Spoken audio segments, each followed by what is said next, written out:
좀 전에 여러분 들으신 보hem 연주는 국화라는 거였어요. 국화.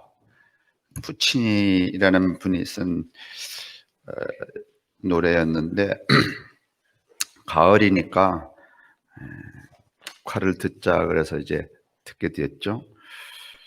제가 아침에 이제 교우들하고 인사할 때 이숙자 원사님 이제 이렇게 만나서 인사하면서 이제 남편 되시는 분이신데 지난해 조금 이제 아프셨잖아요. 그래서 이제 병원 이제 다니셨는데 어떠신가 하고 여쭸더니 의사 선생님이 그 이숙자 원사님 남편께 살을 좀 빼라. 그러면은 여러 가지가 이렇게 전환이 일어난다. 이렇게 이야기를 하셨더니 그렇게 이야기를 했더니 의사 선생님이 그날로부터 살을 빼갖고 10kg를 빼셨대요. 저는 여러분은 지금 제 이야기를 살 뺀 이야기로 들으시는데 저는 이 이야기를 전환, 자기 전환이라고 표현하고 싶어요. 어느 때쯤이든지 다 자기 자신의 이렇게 나라고 이렇게 응축되어 있는 나라고 규정되어 있는 것들을 확 깨고 다른 양태로 자기 초월을 일으켜야 돼요. 그래야 뭔가 새로움이 일어나죠. 10kg 살 빼시니까 결심하고 자기 초월의 일종의 이게 쉽지 않은 거잖아요. 그랬더니 뭐 여러 가지가 그냥 스스로 좋아진 거예요, 이게 몸이. 저는 오늘 이 설교를 사도행전 하지만은 간단히 보면은 바울의 선교 같지만 저는 이 바울 개인에게 좀 집중하고 싶어요. 우리가 오늘 이제 이 12장을 쭉 읽어가는 동안에 여러분은 뭐 거의 점술사 눈을 멀게 하고 그것 때문에 이 총독이 뭐 예수를 믿었다 이렇게 그냥 평면적으로 보시지만은 조금 눈여겨보면은 여기 매우 복잡한 상황이 얽혀 있어요. 이 13장 요 12절까지는 바울을 사울이라고 부르다가 13절에 가면 금세 아무런 설명도 없이 총독이 자기의 휘하에 있는 그 참모인 점 보는 사람의 눈을 멀게 하고 했더니 총독이 개심을 했다. 마음을 바꿨다. 그러고 나서는 13절에 가서 금방 이 사울이라고 표기했던 사람을 바울이라고 써버려요. 뭔가 이 사울과 바울 사이에 이 사건이 엄청난 매개가 된 거예요. 이숙자 목사님 남편께 의사 선생님이 살 빼라 라고 말하고 그게 매개가 되어서 살을 뺀 것처럼 오늘 이 바울에게 있어서 사울에게 있어서 이 사건은 사울이 바울로 자기 초월 변화해가는 어떤 계기를 가지고 있다는 말이죠. 그리고 이제 여러분 여기 내용에 설명을 드리겠지만 내용에 보시면은 이 총독의 이름이 뭐예요? 바울이야. 그 다음에 이 점치는 사람의 이름은 또 뭐야? 예수 아들이야. 예수도 나오고 바울도 나오고 사울도 나오고 이게 막 섞여 있어요. 이게 쫙 정리가 되면서 순식간에 사울이 바울로 바뀌어지는 장면이 오늘 이 장면인 거죠. 오늘 우리가 살고 있는 지금 이 시점 2020년 이 2020년을 기점으로 해서 우리는 이제 믿음을 다시 가져야 될 거고 신앙생활을 다시 해야 될 거예요. 그러니까 다시 말하면 지금까지 했던 거는 지금까지 했던 믿음, 지금까지 했던 신앙생활은 이제 무효야. 그러니까 우리들 스스로에게 무효예요. 다시 해야 된다는 말이죠. 그러려면은 자기 초월을 경험해야 되는데 자기 초월이 일어나야 되는데 어쩌면 이 2020년 한 해 동안의 이 곤고함이 자기 초월의 어느 매개가 될 수 있다. 이제 그 말씀을 이제 오늘 드리려고 해요. 지난 시간까지 저희들이 뭐 마태복음, 마가복음, 누가복음 이렇게 해서 이 공관복음서에 나타난 당시의 사람들이 어떻게 예수를 이해했는가, 결론적으로 말하면 부와 빈에 관한 한 이해가 무엇인가. 간단하게 말하면 부자라고 해서 비난의 대상, 표적의 대상, 무슨 타도의 대상이 아니다. 또 가난하다고 해서 그것이 무슨 마치 우월성을 더 갖는, 가난한 사람만 천국에 들어간다, 그러니까 나는 가난해야지, 가난은 어떤 당위성을 갖는 거 아니다, 이런 말씀을 이제 드렸고, 그 이야기 하다 보니까 이 사도행전, 누가복음 사도행전에 이제 이르게 되었는데, 누가복음 사도행전은 간단하게 말하면 어떻게 예수의 복음이, 예수의 가치관이, 예수의 세계관이 예루살렘에서 로마의 끝까지 퍼져갔는가, 그 퍼져가는데 누가 그 이익을 감당했는가. 당연히 누군가 하면 베드로도 했고 다 했지만은 이 바울이라는 사람이잖아요. 그래서 이제 그 이야기를 함께 지난 계속해서 이제 시리즈처럼 이렇게 연결해서 말씀을 드리게 됐어요. 결론은 뭔가 하면은 맹인 만드는 무슨 신비한 능력이 있는 관한한 문제가 아니라, 바울이 이렇게 능력이 있었던 사람이었나? 사실은 능력이 있으려면 바울이 아니라 사울이었었죠. 사울이었을 때 눈을 멀게 한 거죠. 그리고 그 눈먼 사건을 통하여 이 사울은 뭐가 됐어요? 바울이 돼버렸어요. 이거 여러분 이해하셔야 돼요. 사울이었을 때 충만한 영으로 이 바 예수의 눈을 멀게 했단 말이에요. 예수의 눈을 멀게 했어요. 이게 다른 눈도 아니고. 그랬더니 사울이 뭐가 됐어요? 바울이 됐어요. 이게 어마어마한 사건입니다. 우리 이게 들여다 보여줘야 돼요. 그리고 그것이 오늘 우리에게 필요한, 이 시점에 필요한 성서의 교훈이다, 그렇게 여겨집니다. 이제 바울이 처음에는 이제 다마스커스에서 이제 지금은 뭐 잘 갈 수 없는 이스라엘의 그 북쪽에 그 다마스커스로 향하던 길에, 본래는 이 사울이라는 사람은 예수를 핍박하던 사람이었잖아요. 예수를 믿는 사람들을 이렇게 잡아다가 관원에 넘겨주는. 왜 그렇게 했는가 하면, 이 사울이라고 하는 사람은 그 유대주의라고 하는 것이 가득 찬 사람이에요. 유대주의에 아주 충만한 사람이에요. 요즘 말로 말하면 민족주의자죠.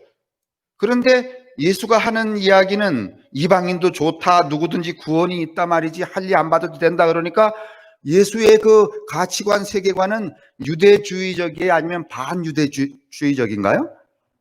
반유대주의적이죠. 그러니까 민족주의자 입장에서는, 우리도 오늘날 이런 이 갈등이 참 많잖아요. 뭐 요즘에 그 국회의원들도 보면은 토착 외구, 토착 외구 이야기 하잖아요. 그 어떤 지금 이 진보 진영에서는 끊임없이 하는 이야기가, 그 일제 시대의 잔재가 아직도 120만 명이나 있다는 거예요, 우리나라에.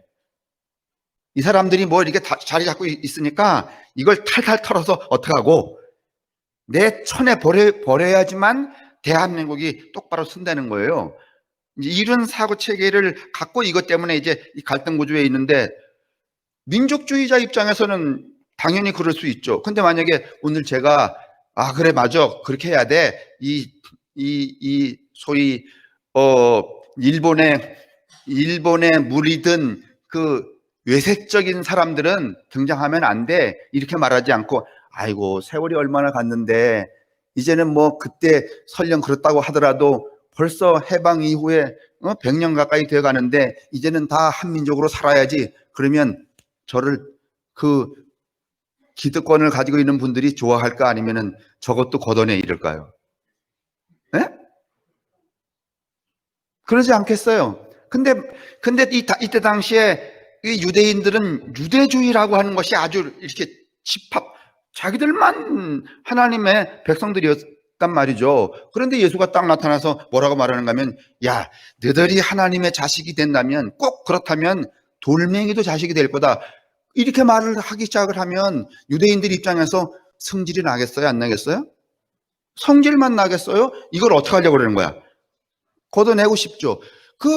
그런 것처럼 이 사울이라는 사람은 완전히 유대주의자이기 때문에 그 예수가 그런 언변을 하고 퍼뜨리고 돌아다니고 그런 예수를 쫓아다니는 사람들이 미울까요? 안 미울까요? 네? 밉죠. 그래서 잡아다가 관원에 넘긴 거예요. 뭐 한 명 잡아다가 멧돼지 잡는 것처럼 한 마리 포획해다가 주면은 뭐 얼마씩 받죠? 아시는 분 없나요? 멧돼지 이렇게 하다가 이거 있잖아요. 왜 지금도 하는지 모르지만 언젠가 저 화천 가는 제가 그 화천 호수길 걷고 있는데 어떤 부녀가 아버지하고 딸이 그물을 이렇게 치고서는 막 붕어 새끼 같은 걸 많이 잡더라고. 그래서 가서 여쭤봤어요. 이거 하지도 않았는데 어쩌라고 잡으세요? 그랬더니 아이고 이거 한 마리에 화천군에 가져가면 그게 토종이 아니면 외래종이야.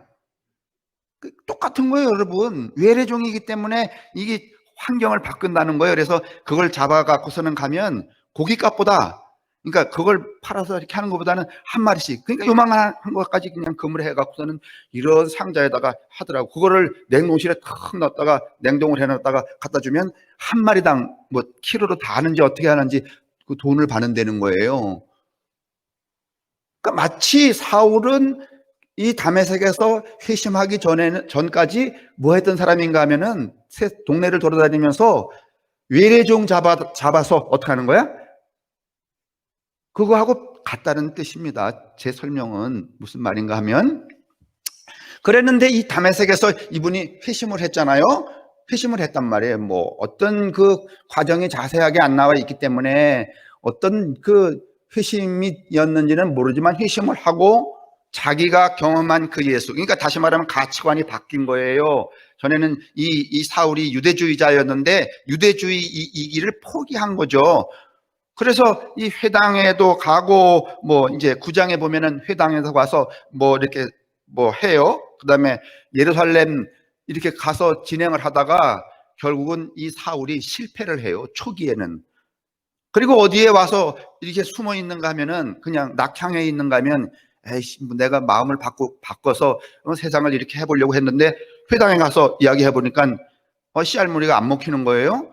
그래서 예루살렘 진입도 실패하고, 그래서 어디 와 있었는가 하면 다소라고 하는 자기 고향에 와서 이렇게 어떤 처진가 하면은 좀 실패자로 쭈그리고 이렇게, 그걸 뭐라 그러지? 쭉탱이가 돼갖고 이렇게 있었죠. 그랬더니 누가 이 사울을 다소에서 끄집어내는가 하면 베드로가 끄집어내요. 지금 그 첫 번째 그 설명이 13장 1절, 2절, 3절 뭐 어쩌고 저쩌고, 그래서 뭐 주를 섬겨 금식할 때 성령이 이르되 내가 불러 시키는 일을 위하여 바나바와 사울을 따로 세우라, 이렇게 말해요. 이 바나바죠, 바나바. 베드로가 아니라 바나바라고 하는 이 사람을 시켜서 뭔가면은 다소에 있는 이 사울을 끄집어내 갖고 어디로 가게 되는가 하면 안디옥. 처음에는 안디옥으로 가는 게 아니죠. 여기 어디로 가는가 하면 두 사람이 보내심을 받아 실루기아에 내려가 거기서 배 타고 구브로로 가서 이 키프로스 섬이라고 하는 섬으로 가요. 그리고 결국은 구브로로 갔다가 바보라고 하는 동네에 이르게 돼요. 그 설명을 2절에서부터 3절, 4절, 4절부터 살라미아와 이르러 하나님의 말씀을 유대인의 여러 회당에서 전할세 요한을 수행원으로 두었더니 온 섬 가운데로 지나서 바보에 이르러, 이 바보 뭐 이제 우리말로 표현했으니까 이랬는데 주보에는 제가 잘 표기했어요. 이르러 바 예수라 하는 유대인 거짓 선지자인 마술사를 만나니, 이렇게 돼 있단 말이죠. 처음에 이제 이 유대주의자 사울이 회심을 해갖고서는 자기 동네 회당에서 이제 그 예수의 사상, 반유대주의적인 예수의 사상을 전했어요. 아무도 이 사울의 이 복음을 사울의 말을 받아들이지 않았어요. 실패했어요. 그리고 고향에 가서 그냥 쭈그리고 있었어요. 그런데 이 바나바라고 하는 바나바라고 하는 사람이 다시 이 다소에 있는 사울을 일으켜서 키프로스 섬에 가고 바보에 이를 때까지 이 사람들이 했던 일은 무엇이었는가 하면 회당에 가서 그 반유대주의자 예수의 가르침을 전했다는 거예요. 자, 이게 굉장히 의미가 있어요. 지금까지 우리 이 기독교 선교는 어디 중심의 선교였죠? 무슨 중심의 선교였죠? 교회 중심의 선교였어요. 다시 말하면 회당 중심의 선교였어요. 그래서 궁극적으로 선교란 전도, 왜 전도해야 되는가 하면 어떻게 하려고? 교회로 데려오게 하려고. 다시 말하면 지금까지 기독교의 선교는 집합적 개념이에요. 한 군데 모여야 돼요. 그런데 여러분, 이 유대주의자들의 이 선교 개념도 집합적 개념이에요. 어디에 모여야 돼? 회당에 모여야 돼요. 그런데 여러분, 회당에서 그게 통념이었기 때문에, 그게 굳어진 당시 사회의 프레임이었기 때문에 사울도 회심을 했지만은 그 반유대주의자 예수의 사상을 어디서 퍼뜨리려고 했는가 하면 회당에서 퍼뜨리려고 했어요. 자, 이거 기억해 주셔야 돼요. 그런데 여러분, 사울이 바울로 전환을 하면서 자기 초월을 하면서 회당 중심의 선교를 했을까요? 아니면은 회당 이 집합 중심의 선교를 하는 게 아니라 자기가 살고 있는 삶의 모든 대면, 모든 만나는 사람들에게 예수의 가치관, 반유대주의적인 예수의 가치관, 그게 복음이거든요. 그거를 전했을까요? 간단하게 말하면 바울이 사울이었을 때는 이 사람도 어디에 구속되어 있는가 하면 회당이라고 하는 집합적 가치에 구속된 사람이었어요. 그런데 바울이 된 이후로 이 바울은 사울이 했던 그 과거의 집합적 개념, 다시 말하면 회당 안에서 무엇인가를 이루려고 하는 그런 선교의 정책을 쓴 게 아니라 회당을 초월해서 넘어서서 어디서? 일상에서 자기가 만나는 모든 사람들에게, 그러니까 여러분 다시 말하면 회당 중심에서 일상 중심으로 전환을 해버린 거죠. 이게 우리에게 주는 의미는 무엇인가 하면 이제 2020년 이후에 이 기독교의 선교는 지금처럼 교회 중심의 집합적 개념의 선교는 쉽지? 이건 제 얘기예요? 아니면은 많은 사람들이 그렇게 말해요? 그렇게 말해요. 치료제가 나오고 여러분 무슨 백신이 나온다고 하더라도 이제는 지금처럼 사람들을 땅끝까지 이르러 다 전도해서 일로 모여라, 이건 불가능해졌단 말이죠. 회당 중심의 집합적 선교 개념은 끝난 거예요. 그런데 오늘 이 본문이요, 사울이 바울로 전환하는 그 과정에서 뭘 보여주는가 하면 사울이었을 때는 그의 가치관이 바뀌어졌지만 그도 여전히 어디에 구속되어 있었는가 하면은 회당에 구속되어 있었던 사람이에요. 회당 중심의 사고 체계를 가졌던 사람이에요. 그런데 여러분, 바울이 된 이후로는 바울은 그 이전에 회당 중심의 사고 체계에서 어떻게 해요? 벗어나요. 다시 말하면 사울이었을 때는 회당이 교회였는데 바울로 바뀌고 나서는 세상이 다 뭐로 바뀌는 거예요? 교회가 된 거죠. 자, 보세요. 이제 두루 이 선교 활동을 했던 상황들을 쭉 설명을 할 수는 있겠지만은 그렇게 중요한 게 아니니까 오늘 우리가 나누고자 하는 그 포인트는 바로 이거예요. 사울에서 바울로의 전환. 그게 무엇을 의미하고 오늘 이 시대에 무엇을 우리에게 가르쳐 주는가 하는 거예요. 그래서 이 바나바하고 이제 사울이 여기도 보면은 처음에는 여러분 12절까지는요 바나바가 사울을 데리고 가요. 그런데 사울에서 바울로 바뀐 다음에 13절에 가면은요 바나바는 더 이상 등장하지 않아요. 누가 해요? 바울 자신이 해요. 그러니까 무엇을 따라서 무엇을 모방하고 무엇에 붙들려 살지 않는 바울로의 전환이에요. 이 13절은. 자, 보세요. 그런데 이제 그 과정을 좀 제가 설명해 보면은 이제 바나바와 이 사울이 이제 도착을 했어요. 키프로스 섬에 13장 4절에 보면 도착했단 말이죠. 그 다음에 살라미스에 갔다가 그 다음에 바보로 가요. 이 바포스라고 하는 표현이 원래는 영어로 바포스인데 그냥 우리는 바보, 그러니까 이게 바보를 뜻하나 그러는데 아니에요. 바포스예요. 바포스. 이 바보의 13장 6절에 가면 바포스에 가죠. 근데 거기 누가 있는가 하면 총독이 있어요. 총독의 이름이 또 뭐예요? 세르기오? 서기오가 아니라 원래 세르기오 바울이에요. 바울이야 이게 또. 근데 또 바울, 그 세르기오 바울 총독 옆에 또 참모가 한 명 있는데 이름이 또 뭔가면 바예수야. 원래 바르 예수인데 르자가 그냥 탈락이 돼서 바예수 이렇게 불러요. 제가 괄호 쳐놨잖아요. 주보에 바예수야. 그러니까 이 지금 사울이 바울로 전환하는 과정에서 바울도 나오고 누구도 나오고 예수도 나오고. 여러분 이거 읽으시면서 야 이게 비슷한 이름이 이렇게 많이 등장하나 이렇게 궁금하지 않으셨어요? 하셨을 거예요 아마. 제가 또 궁금하지 않으셨어요? 않으셨죠? 그럼 뭘 보셨어요? 이렇게 하면 또 여러분을 다그치는 게 되니까 궁금하셨을 거예요 엄청. 그죠?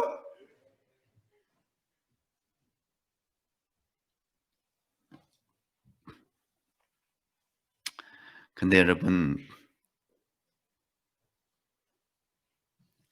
예수의 아들이라고 이야기하는 이게 사실은요 이 사건이 진짜 있었는지 없었는지는 우리가 잘 모르고 성경에 나와 있으니까 있었다고 치지만은 대부분의 학자들은 이 사건의 이 상황이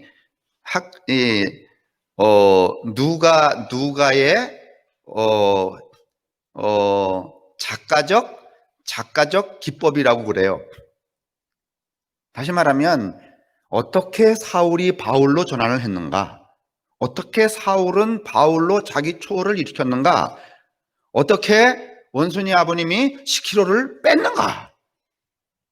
그 10kg를 빼실 때의 의사 선생님 이름이 아들 이름 원순이였나? 재밌지 않아요? 이걸 기술하는데 원순이 아버님이 이제 병원에 가셨어요. 근데 가보니까 의사 이름이 정원순이야. 정원순은 누구야? 아들 이름이야. 자, 이상하다. 내 아들하고 이름이 똑같다니. 근데 그 원순이가 하는 말이 무슨 말인가 하면 살 빼라. 이렇게 돼 있어요. 그러면 우리가 그 장면을 읽을 때, 그 원순이는 또 뭐지? 이게 뭔가 하면은 지금 이 내용을 이런 방식으로 누가가 이렇게 뭐라 그러지? 썼다는 거예요, 썼다는 거. 근데 그것도 우리 학자들의 이야기니까 그냥 그런가 보다 하고, 하여간 중요한 거는 거기에 누가 나오는가 하면 바울도 나오고, 바르 예수의 아들이라는 뜻이에요. 바르라는 말은 예수의 아들도 나오고 이렇게 해요. 그런데 이 사울이 이 총독인 세르기오 이 바보의 총독인 세르기오 바울에게 무슨 이야기를 하는가 하면은 반유대주의적인 예수에 관한 이야기를 하니까, 근데 여러분 이 바보의 총독이나 그 다음에 총독의 참모는 유대주의자일까 반유대주의자일까?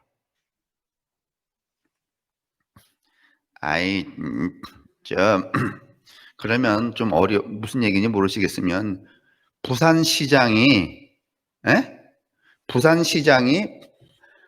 대한민국을 좋아하는 사람일까? 일본을 좋아하는 사람일까? 그러면 또 쉽게 말하면 부산시장이 한국 사람을 닮았을까? 일본 사람을 닮았을까? 그런데 부산시장에게 사울이 가갖고서는 일본이 좋다는 얘기를 한단 말이에요. 그 일본이 좋다는 얘기에 귀가 솔깃하지 않도록 참모인 바르 예수가 시비를 거는 거예요. 그리고 시장님, 제 얘기 듣지 마세요. 저 자식 이 얘기 계속 듣다가는요, 대통령한테 밑보여갖고 다음번에 공천 못 받을 것 같아요. 어? 바로 예수가, 이 점술사가 그렇게 말했다는 거예요. 그랬더니 이 사울이 뭔가 하면 성령이 충만해서 그렇게 그 사울이 전하는 일본은 좋다고 말하는, 여러분 지금 제 이 둘러가는 은유를 금방 이해하시겠죠? 뭐 세르기요 자꾸 이렇게 하니까 좀 어려우니까 부산시장이 지금 없죠? 그지? 잘려서. 그럼 안 되네. 어디로 해야지? 인천시 이름을 모르지. 춘천시장으로 할까? 사울은 여러분 다메섹에서 이미 유대주의를 넘어서서 반유대주의자라는 것은 예수주의자란 말이에요. 그렇죠? 유대주의를 옹호하는 사람이 아니란 말이에요. 근데 그 옹호하지 않는 그 반유대주의를 그 바보에 가서, 바나바와 함께 바보에 가서 그 세르기오 바울이라고 하는 사람에게 이야기를 하니까 이 사람이 총명해서 그래요? 여기 총명이라고 했잖아요. 그래요? 하고 잘 듣는 것 같거든. 근데 옆에 있던 참모가 바로 예수가 가만히 보니까 이거 계속 내비뒀다가는 저기 총독이 누구한테 홀딱 넘어가겠어. 누구한테요? 바울이 아직 아니지. 그땐 누구야? 사울이잖아요. 사울한테 홀딱 넘어가겠거든. 그러니까 이 바르 예수라는 사람이 뭐라고 말하는가 하면, 시장님, 총독님, 제 얘기 듣지 마세요. 더 이상은 듣지 마세요. 어떻게나 이빨이 센지 더 들으시다가는 당신도 누구를 미워하면서 유대주의를 예루살렘을 미워하면서 말이지 홀딱 넘어갈 것 같아요. 이렇게 말했다는 거예요. 딱 이렇게 제가 쉽게 설명하면, 그때 사울이 뭔가면 여기 뭐라 해야지?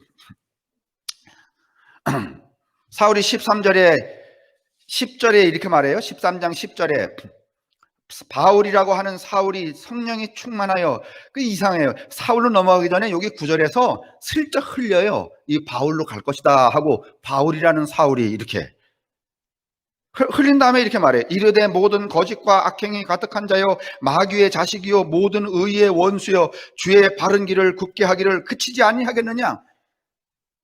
이게 시장 참모가, 이 총독의 참모가, 예수라는 참모가 듣지 마세요. 제가 하도 말을 잘해갖고 조금만 더 들으시면은요, 당신도 반민족주의자, 토색 왜구가 될 것 같아요.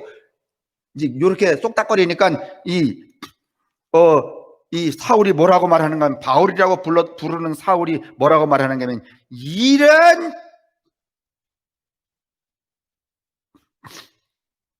그러면서 한다는 말이 11절에 보면, 보라 이제 주의 손이 내 위에 있으니 내가 맹인이 되어 얼마 동안 해를 보지 못하리라.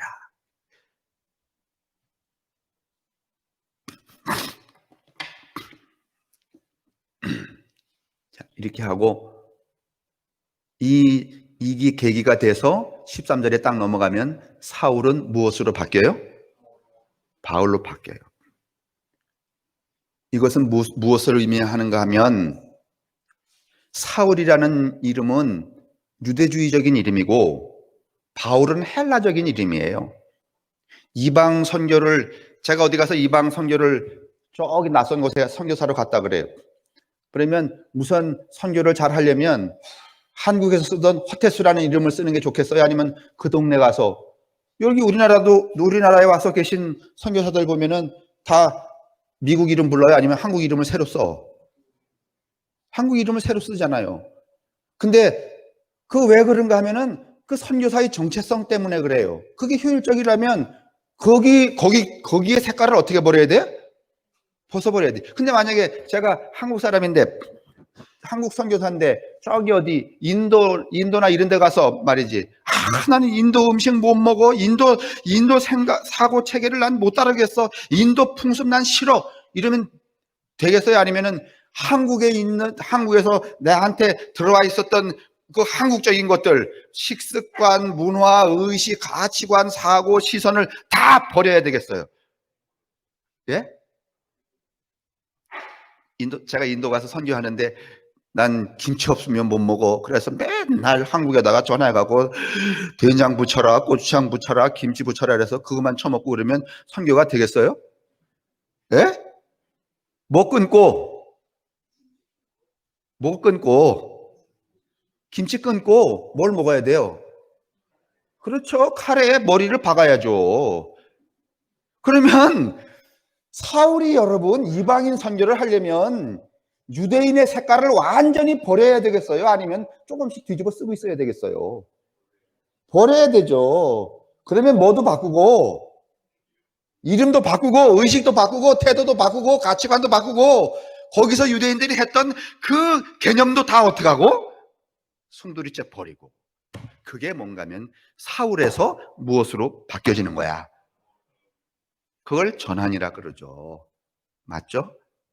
맞죠? 우리는 사울에서 바울로 바뀌었다는 사실을 너무 맹맹하니 생각들을 하고 계세요. 근데 이건 맹맹한 사건이 아니라 완전히 자기 존재를 어떻게 했는가 하면 초월한 거예요. 과거의 찌꺼기는 무엇도 남겨두지 않은 거예요. 자, 우리는 한 번 살아가는 인생을 살잖아요. 근데 부득불 우리가 원하지 않았는데 지금 2020년에 이러한 사태가 벌어졌죠. 그리고 많은 사람들이 예견을 하죠. 무슨 모든 영역에서, 우리 사회의 모든 영역에서 새로운 대전환이 일어나야 된다. 그렇죠? 그러면 그거 다 세상이 다 이렇게 바뀌어질 때 어디만 빼고 교회만 빼고 가능할까요? 가능할까요?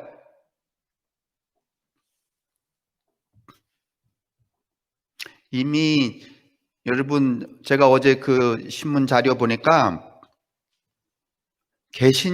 개신교회의 그 집합, 예배당의 집합, 그러니까 교인 수가 21% 이미 탈락할 것이다 이렇게 얘기는 하고 있어요. 근데 이게 부정적인 것만은 아니에요. 사울이 여러분 회당 중심의 회집적 선교 정책, 선교 그 관에서 자기가 만나는 모든 사람들, 세상의 모든 일상을 다 무엇으로 삼고 회당으로 삼고 만나는 모든 사람들에게 이 세상이 지금까지 가지고 있었던 가치관, 유대주의적인 기성적 가치관과 반하는 반기성적인 가치관을 우리가 끊임없이, 그러려면 누구부터 바뀌어야 되는가 하면 나부터 바뀌어야 되는 거죠.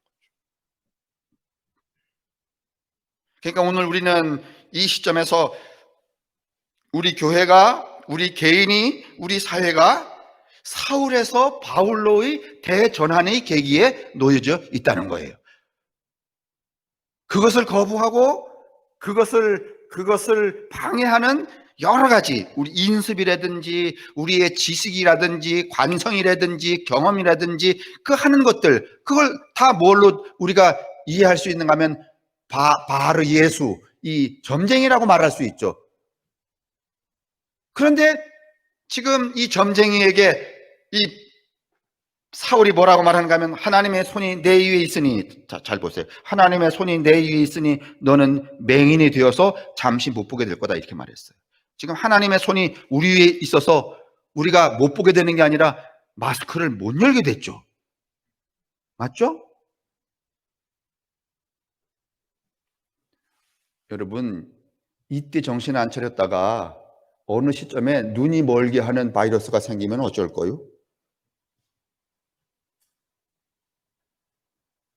아니 바이러스가 입으로만 들어오는 바이러스, 입으로만 들어와서 해치는 바이러스만 있나요?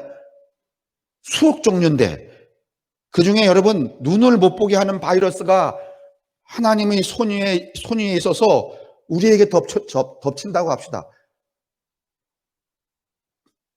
그러면 뭔가 대전환이 일어나야 돼, 안 일어나야 돼요?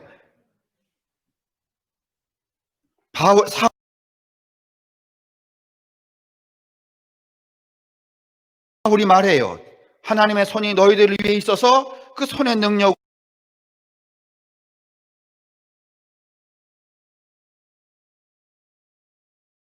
너희의 눈이 못 보게 될 것이다. 맹인이 되게 될 것이다.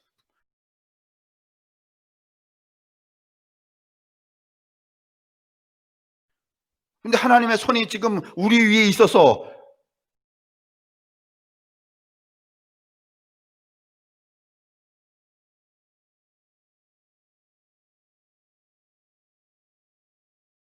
우리로 하여금 맹인은 되게 하지 않았지만은 못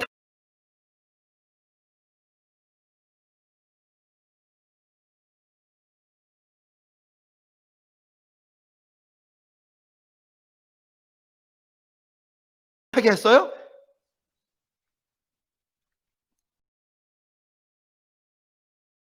맹인의 반대말로 치면 입 닥치게 했지.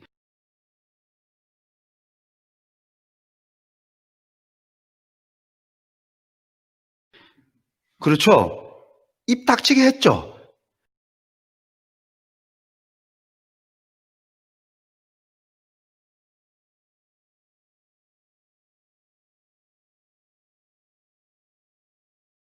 이 사건이 사울로 하여금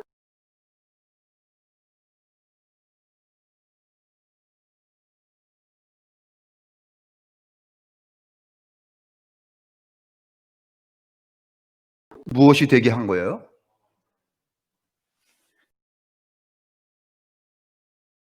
이 사건이 사울이 바울이 되게 한 거예요.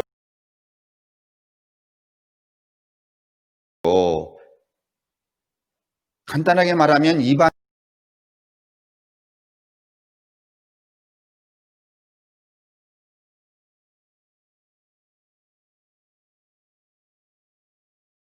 인 선교사의 정체성의 확립이기도 하지만은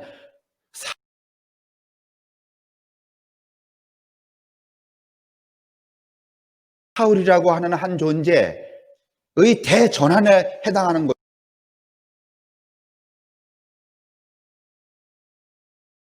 거죠. 왜냐하면 자기가 가지고 있었던 기존의 그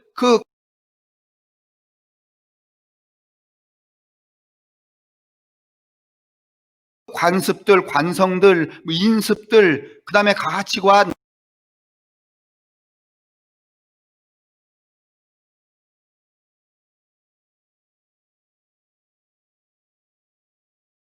그 다음에 사회의 그 어떤 모든 것들을 다 버리고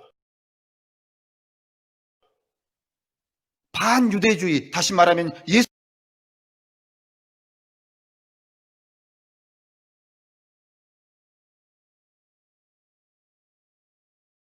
예수주의에 나타나야 했기 때문에. 그러면 오늘날 여러분 이에서 사울에서 무엇으로? 바울로 대전환케 하는 매개라는 거죠. 그런데 보세요. 이제 여기 본문에 이 매개를 통하여서 결국은 그걸 보고 총독 세르기오 바울은 개심, 유대주의에서 반유대주의, 사울이 가르치는 그 반유대주의, 예수주의를 받아들였어, 안 받아들였어요? 받아들였어요. 그런데 여러분 잘 읽어보세요. 이거 집에 가서 읽어보시면 또 재밌어요. 오늘 이제 제 이야기를 바탕으로 삼아서 읽어보시면 그냥 맹하니 읽어보면 그래 조심해야 되겠네. 잘못하다가 목사님한테 잘못 걸리면은 손을 딱 올리고 맹인이 되어 잠시 못 보게 되리라. 물론 저한테 그런 능력이 없다는 걸 여러분이 충분히 아시지만서도, 근데 그 예전에 이제 제가 80년에 신학교 처음 가니까 제가 이제 얘기했잖아요. 이게 금방은 안 일어나도 계속 하라는 거야.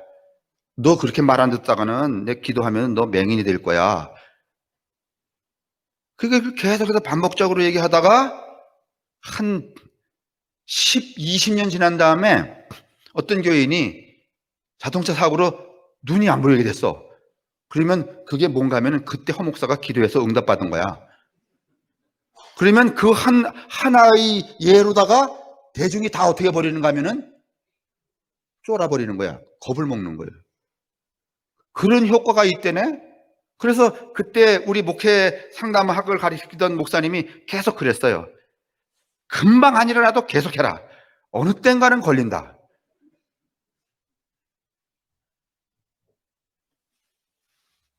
근데 봐요. 이런 대전환의 상황에 사울 자신도 바울로 자기 초월을 했어요.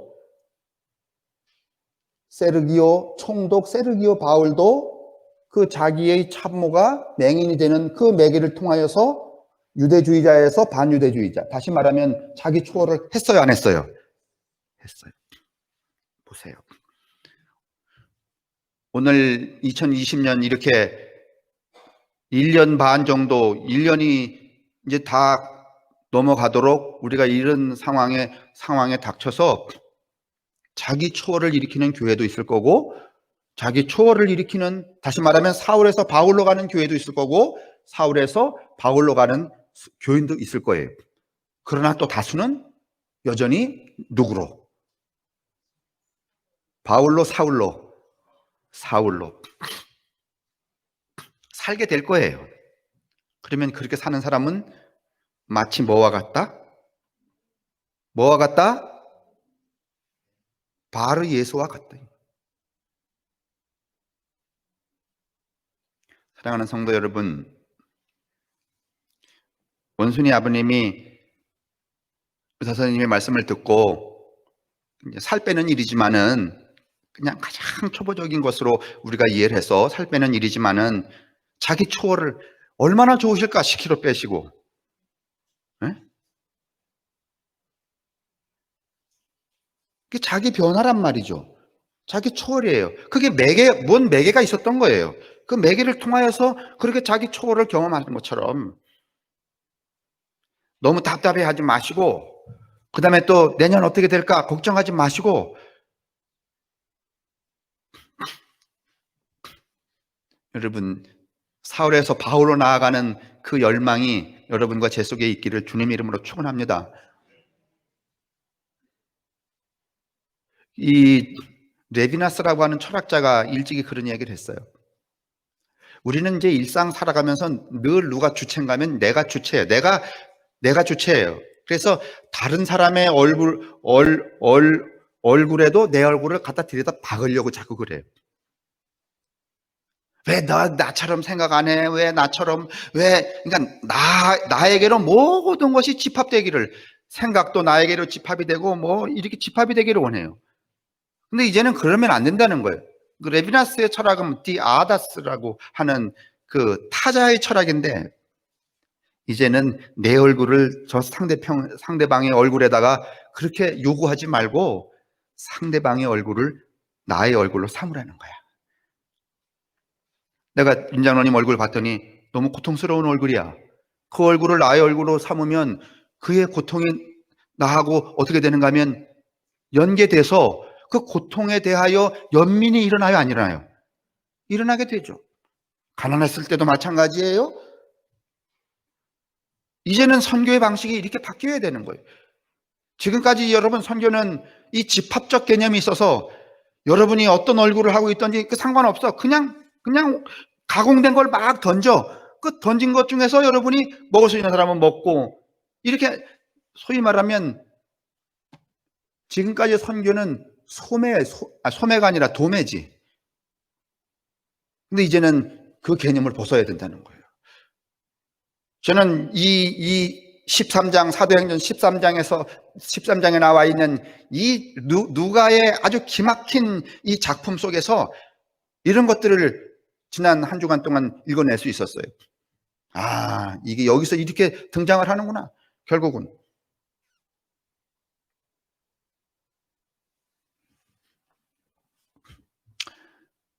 이제 저의 그 결론은 이제 이런 것들이죠. 이제는 복음은 교회 중심 또는 내 중심이 아니에요. 이제 교회는 누구가 중심인가 하면 타자가 중심이 되어서 복음이 전달되어야 돼요. 우리 자 이제 이렇게 하는 거예요. 복음. 내가 예수를 이런 방식으로 체험했어. 누구한테 말해줘. 예수는 이런 분이에요, 이런 분이에요. 이건 뭔가 하면은 내 이야기를 그 사람이 받아들여서 너도 내 이야기를 네 이야기처럼 해라 그런 말이에요. 네? 근데 이제는 그렇게 하면 안 돼요. 그 사람의 경험을 통하여 그 사람의 이야기로 예수를 말하게 해야 돼요. 다시 말하면 예수를 규격화, 표준화, 자기 중심화하지 말라는 거예요. 이게 사울에서 바울로의 전환이 일으킨 큰 사건이기도 해요. 그걸 우리에게 보여주려고 해요. 그래서 이제 이 누가복음과 사도행전의 요지는 이렇게 했기 때문에 결국은 예수의 복음이 예루살렘만 머물지 않고 그 다른 사람들, 이방인들이 살고 있는 예수하고 아무 상관이 없는 그 멀리까지도 어떻게 되었다? 퍼져나가게 되었다. 이 얘기를 누가복음과 사도행전이 하고 있는 거예요. 여러분, 우리가 마스크로 한 해를 이렇게 다 채워가고 있지만은, 그래서 마치 생각해 보면은, 야, 금년에는 얻은 게 하나도 없네. 뭐 가게도 그렇지, 뭐 잃어버린 것 천지네. 이렇게 여기지 마시기를 바랍니다. 그러시기를 바랍니다. 얻은 그런 거는 여러분 진짜 우리가 얻을 게 아니에요. 가장 중요한 거, 자기를 초월해서 대전환을 시키는 그 가치 있는 것들을 여러분 마음속에 그 확증을 하고, 아 그래, 올해 잃어버린 해가 아니로구나.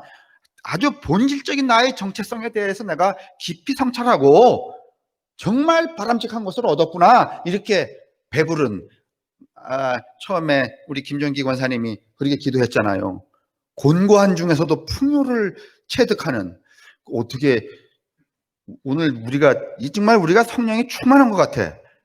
까만해 보면 한 번도 짜지 않았어. 어제 저녁에 제가 주보 보면서 내일 김정기 권사님 기도로구나 이렇게 생각했지. 근데 오늘 제가 설교할 걸 그대로 또 뺏겨가지고 올 줄 몰랐지. 우리 안에 이렇게 성령께서 여러분 융동 활발하게 움직이고 계신다는 것을 여러분 깨달으시고, 이 한 해가 그래 그냥 마스크 안에서 지나간 해가 아니다 그렇게 여러분 자기 자신에게 그렇게 말씀해 주시기를 바랍니다. 야, 고마운 해였구나, 감사한 해였구나. 그 어느 해보다도 어떤 해였다? 그렇지, 감사하고 충만한 해였다. 이렇게 고백하는 2020년, 그래서 2021년은 우리가 새롭게 뭔가를 시작하는 그런 활기찬 해가 될 수 있게 되기를 주님의 이름으로 축원합니다.